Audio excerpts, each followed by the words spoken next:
Substantial question of law of general public importance. The phrase substantial question of law is also present in Article 132 of the Constitution, and the cases discussed therein would be relevant for the purpose of this article as well. The following questions have been held to be substantial question of law. Number 1. The question whether a tenancy is one at will or permanent. Whether the rules of Mohammedan law as to preemption apply to an estate comprising of movables. Third, where an order striking out the defense could be challenged in an appeal against the decree in ejectment which was finally passed, and so also the question where a particular construction made by the landlord on the vacant site let out to a tenant is premises within the meaning of section 2 in bracket small f West Bengal Premises Tenancy Act 1956. Fourth, whether the court can go into the validity of land acquisition proceedings. 5. Determination of boundary line depended on deeds of settlement, maps and lease and construction of documents. 6.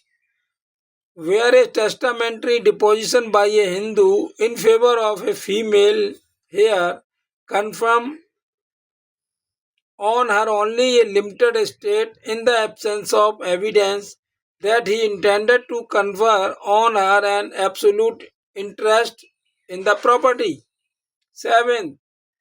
In Raja Bador, Motilal Bombay Mills Limited versus Life Insurance Corporation of India, interpretation of Rule 500-A capital of the rules of the Bombay High Court applicable on its original side was regarded as a substantial question of law.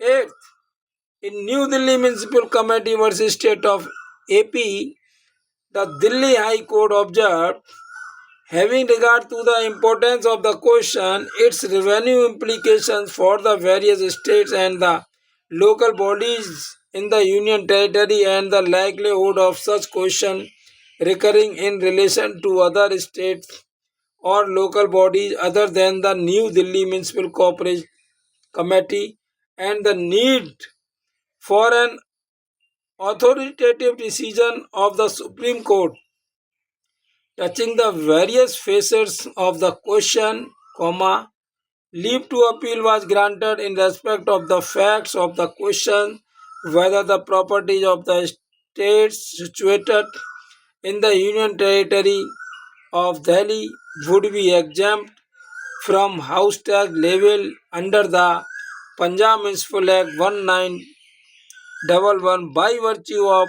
exemption granted to such properties by Article 289 in bracket 1 of the Constitution of India from Union taxation. Thanks.